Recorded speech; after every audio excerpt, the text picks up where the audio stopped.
Hi, and thanks for joining me today. Today I'm going to be discussing the importance of chicken feet broth. Before I get into the details, just going to let you know that I share spontaneously. I've done this recipe many times, so it may not be perfection in my delivery, but you'll get the general idea and hopefully understand the value.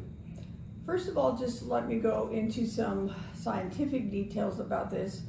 Once we hit the age of the late 20s, our body slows down in its ability to process and even develop collagen and protein. So we really need to be supplementing properly to supply the lacking amounts of protein and collagen as we mature. Now, chicken feet themselves, or I'm going to show you the packaging. I buy 2 at a time.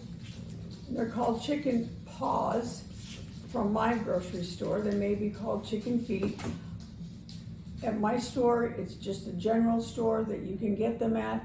If you can't find them in your local grocer, you can go to an Asian market and they typically will carry the chicken feet or chicken paws.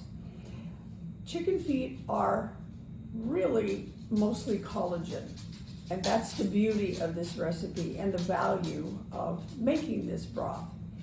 It is simmered, and I'm going to go into the details, but we're going to bring it to a boil, all the ingredients, so I'm going to go over them quickly with you and how to do it. It's very, very simple, but the nutritious value, you get about 10 to 12 grams of protein and collagen, and a key word here is collagen. That is something that is very, very important to strengthen our skin, our muscles, our nails, our hair, and all the other important ligaments, things like that.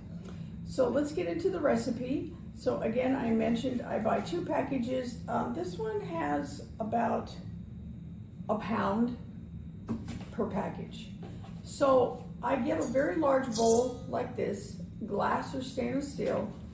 I open them up, I put them into the container, cover them with water, and then I add a 1/4 cup of apple cider vinegar to the water, the cold water. I let the chicken feet rest, soak, and be washed. That's really what's happening here. We're doing an extra cleansing of the chicken feet in the water while I prepare the other ingredients. So I'm going to set this bowl aside. But also to let you know, I'm going to be using the apple cider vinegar in the actual recipe. So I'll start with that since it's in front of me. Add a 1/4 cup, measure a 1/4 cup of the apple cider vinegar, and you're going to pour it into a large stock pot like this. I think you can see it on the camera. I'm going to put it right there. I'm going to move it so it's not quite in the way of me. So add that 1/4 cup of the apple cider vinegar to your stock pot. You're going to take 2 whole onions, cut maybe off the ends only, cut them in half, and put the half onion each, cut in half onion each with the skins on. There's a lot of nutrients in these skins. Don't throw them away. So they all go in here. 2 onions cut in half go into the pot. Then I'm going to add 1 or 2 bay leaves. I buy organic. That's my preference. I'm going to add then 3 or 4 stalks, but I'll cut them in big chunks of celery. That'll go into the pot next. I have to have just 3 carrots, but you can add more if you want. But 3 whole carrots washed, just cut off the ends. Again, cut them in large chunks. They don't have to be shaved. In fact, it's better that you don't. Just scrub them so they're clean and then cut them up and put them into the pot. I then add about a tablespoon of Himalaya pink salt. You can use Celtic salt as well, but that goes into the pot. Probably a teaspoon would probably be better. And then I just sprinkled in whole black peppercorns that go into the pot. When I'm done with preparing all the ingredients and they're in the pot, I have that next to the sink. I then wash the chicken feet and rinse them. I'm gonna move this real quick, go back to the chicken feet. I rinse them, pour it out, rinse them again. Then I add the chicken feet that have now been cleansed with the water with the apple cider vinegar in it into the pot. Then I cover with water, just tap water, cold tap water, so it covers the chicken feet. That's usually about a gallon of water. Now, unfortunately, my larger container, which is glass, broke, so I have to buy one today, but I'm just gonna use this as an example.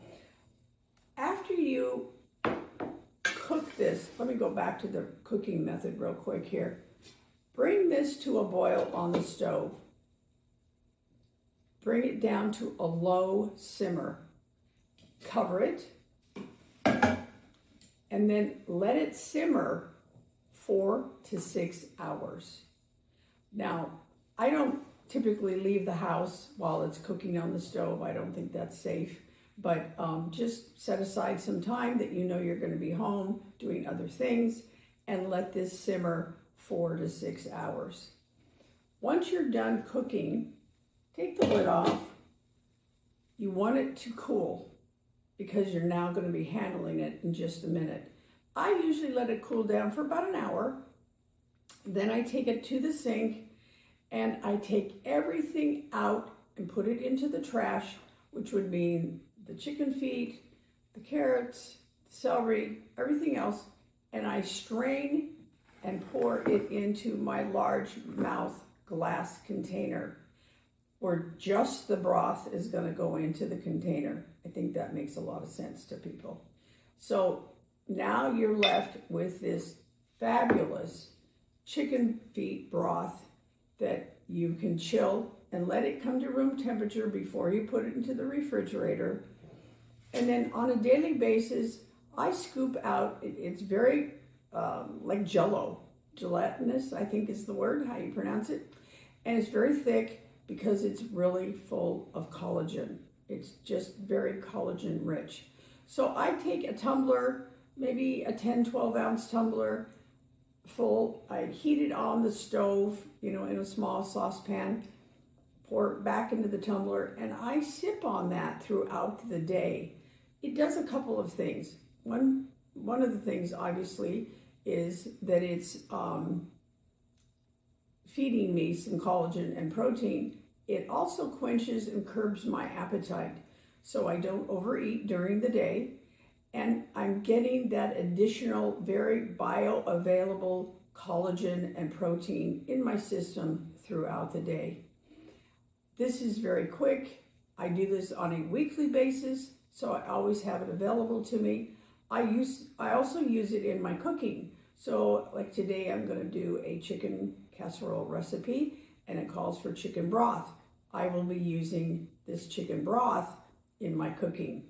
It has a lot of wonderful ways to use it, but most importantly, it's a wonderful way to supplement your diet with rich collagen. I hope you've enjoyed this today. Hope to see you soon, and God bless you.